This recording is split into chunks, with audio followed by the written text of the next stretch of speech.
ఓం నమః శివాయ. ఓం నమో నారాయణాయ. ఓం కాళభైరవాయ నమో నమః. వీక్షకులకి ప్రేక్షకులకి ప్రియ కాళభైరవ భగవద్బంధులకి స్వాగతం పలుకుతూ అందరికీ ఆంగ్ల నూతన సంవత్సర శుభాకాంక్షలు. 2026వ సంవత్సరంలో అందరికీ శుభాలను, ఐశ్వర్యాలను, ఆనందాన్ని ప్రసాదించాలని మనసారా కోరుకుందాం. అలాగని 1/1/2026 నుండి 30/1/2026 వరకు లోపల పుట్టినటువంటి వారందరికీ కూడా ముందస్తుగా జన్మదిన శుభాకాంక్షలు. గతంలో వివాహం చేసుకున్న వారికి వివాహ వార్షికోత్సవ శుభాకాంక్షలు.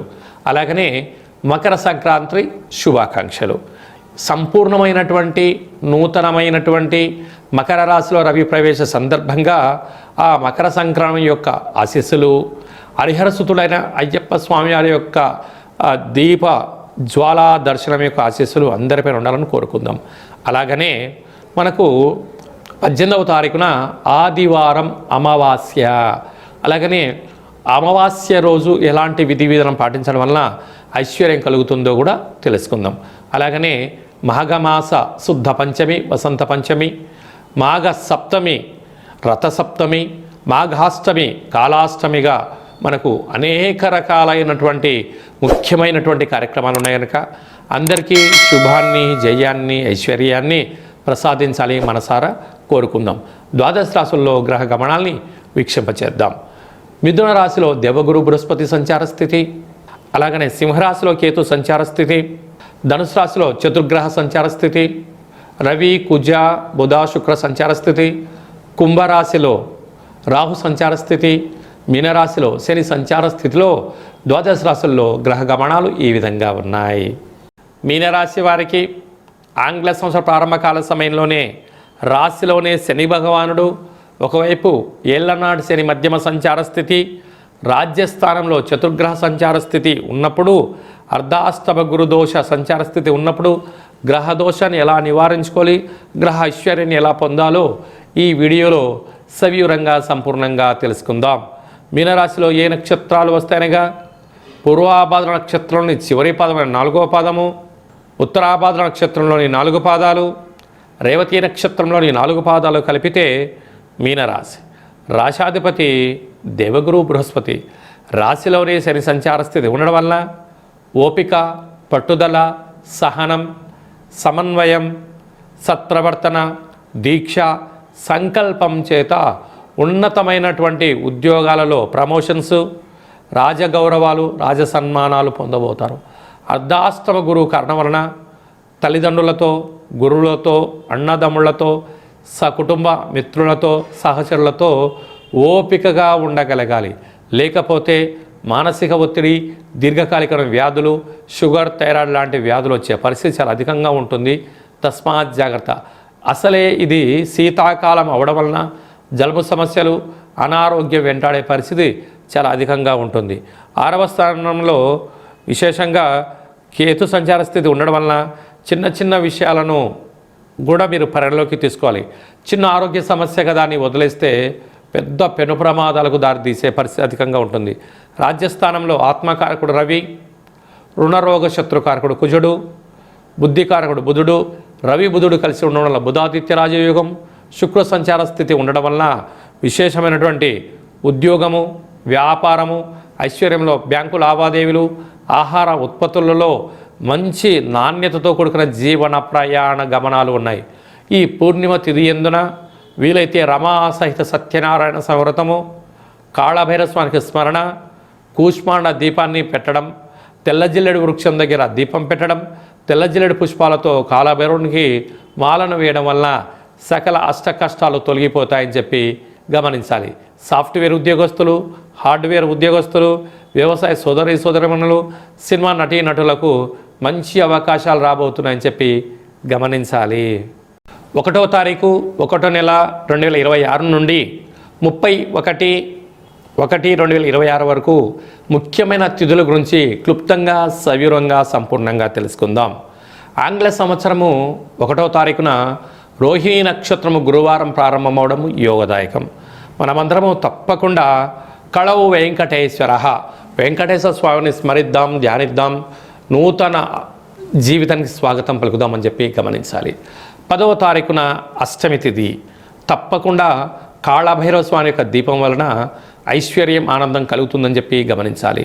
14వ తారీఖున మకర సంక్రాంతి, అంటే 14 భోగి, 15 పండగ, 16 కనుమ. కనుక చిన్నపిల్లలకు పుష్పాలు, అలాగనే రూపాయి బిళ్ళలు, రేగు పండ్లతో భోగి కార్యక్రమాలు చేసుకోవడం, అలాగనే హరిదాసులకు యథాశక్తిగా దానం చేయడం, అలాగనే మకర సంక్రమణం రోజున తప్పక సూర్యనారాయణ స్వామి యొక్క దర్శనం, మంగళ స్నానం అదృష్టం కలిగిస్తుందని చెప్పి గమనించాలి. 18వ తారీఖున నూతన ఆంగ్ల సంవత్సర ప్రారంభకాల సమయంలోనే ఆదివారం అమావాస్య రావడం వలన చాలా యోగదాయకం. కనుక దగ్గరగా తెల్ల జిల్లేడు వృక్షం దగ్గర దీపం పెట్టడం, పరిస్థితులు అనుకూలించినట్లయితే తెల్ల జిల్లేడు వేరును తీసుకొచ్చి సింధూరం పోసి ఇంట్లో ఉంచుకున్నట్లయితే మనకు, మన కుటుంబాలకు రాజయోగం కలుగుతుంది.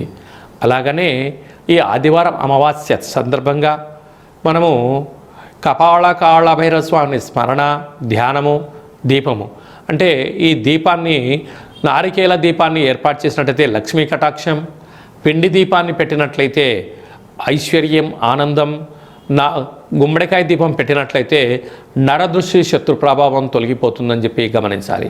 అలా కుదరలేనటువంటి వారికి ఈ కింది నెంబరు సంప్రదించినట్లయితే మన యొక్క దేవాలయంలో అష్టమి, అమావాస్య పూజలు వైభవోపేతంగా జరుగుతాయి. కనుక మీ అందరికీ వీడియో కాల్ ద్వారా చూపించి పూజ చేయించి స్వామి యొక్క ప్రసాదాన్ని అందజేయడం జరుగుతుందని చెప్పి కూడా గమనించాలి. ఇంకొను మనం విజయం సాధించగలగాలి అన్నట్లయితే ఈ యొక్క పాత్ర కంచు పాత్ర, ఈ యొక్క పాత్రను మనం పూజా మందిరంలో ఉంచుకొని ఇలాగా 12 సార్లు ఓం కాళభైరవాయ నమః అనే మంత్రాన్ని ఉచ్చరింపచేయడం వలన ఐశ్వర్యం కలుగుతుంది, అష్ట కష్టాలు తొలగిపోతాయని చెప్పి గమనించాలి. ఈ అక్షయ పాత్రతో పాటు కాళభైరవ పూజ హోమం చేయించి ప్రసాదం అందజేయడం జరుగుతుంది. అలాగనే మనకు 19వ తారీఖు నుంచి మాఘమాస ప్రారంభము. మనకు 23వ తారీఖున వసంత పంచమి. చిన్నపిల్లలకు 3వ సంవత్సరం పడి 3వ సంవత్సరం నిండినటువంటి అబ్బాయిలకు, అమ్మాయిలకు అక్షరాభ్యాసం చేయించడం వలన వారికి మంచి చదువు, సత్ప్రవర్తనతో వారి బంగారు భవిష్యత్తుకి విద్య ద్వారా సాధ్యమవుతుందని చెప్పి గమనించాలి. అలాగనే 25వ తారీఖున రథసప్తమి. తప్పక సూర్యనారాయణ యొక్క స్వామి యొక్క దర్శనం, సూర్య ఆసనాలు, సూర్య నమస్కారం వలన ఆయురారోగ్యాలు కలుగుతాయి. 26వ తారీఖున మాఘాష్టమి. తప్పక కాళభైరవ స్వామి స్మరణ వలన, ధ్యానం వలన అష్ట కష్టాలు తొలగిపోతాయని చెప్పి గమనించాలి. అలాగే మీ వ్యక్తిగత జాతకం తెలుసుకోవాలనుకుంటున్నారా? మీ పేరు, మీరు పుట్టినటువంటి తేదీ, నెల, సంవత్సరం, సమయం రాసి మీరు వాట్సాప్లో పంపించగలిగినట్లయితే 100 సంవత్సరాల జాతకాన్ని వ్రాసి పంపించి మీరు పుట్టినప్పుడు గ్రహ గమనాలు ఎలా ఉన్నాయి, ప్రస్తుతం ఎలా ఉంటున్నాయి, రాబోయే కాలంలో ఎలా ఉండబోతున్నాయో మీకు సవివరంగా, సంపూర్ణంగా తెలియజేయడం జరుగుతుందని చెప్పి గమనించాలి. డేటా బర్త్లు లేనటువంటి వారికి పేరు యొక్క మొదటి అక్షరాన్ని అనుసరిస్తూ రాశిని తెలియచేస్తూ, అలాగనే రమణ శాస్త్రం ద్వారా అనగా గవళ ద్వారా కాళభైరవ ఉపాసన చేత భూత, భవిష్యత్, వర్తమానాన్ని మీకు తెలియజేయడం జరుగుతుందని చెప్పి కూడా గమనించాలి. కనుక ఈ కింది వరకు వాట్సాప్ ద్వారా పంపించి అపాయింట్మెంట్ తీసుకొని సంప్రదించగలరు. అందరికీ నూతన ఆంగ్ల సంవత్సరంతో పాటు మకర సంక్రాంతి శుభాకాంక్షలు. మాఘ పంచమి, మాఘాష్టమి, మాఘ సప్తమి యొక్క ఆశీస్సుల వలన నిండు నూరేళ్ళ ఆయురారోగ్యాలుగా ఉండాలని కోరుకుంటూ ఆశీర్వచనం. ఓం రాజాదిరాజాయ ప్రసహ్య సాహినే నమో వయం వై శ్రవణాయ కుర్మహే సమే కామాన్ కామకామాయ మహిం కామేశ్వరో వై శ్రవణో యదదాతు కుబేరాయ వై శ్రవణాయ మహారాజాయ నమః. దీర్ఘాయుష్మాన్ భవ. ఈ వీడియో మీకు నచ్చినట్లయితే లైక్ చేయండి, షేర్ చేయండి, మా ఛానల్ని సబ్స్క్రైబ్ చేసుకోండి. ఆల్ అనే బటన్ని కూడా తెలియచేయండి, గడ్డ సింబల్ కూడా తెలియచేయండి. ఈ ఆధ్యాత్మిక భక్తి సమాచారాన్ని భగవద్బంధులకు, మిత్రులకు చేరవేయండి. హిందూ ధర్మాన్ని కాపాడండి.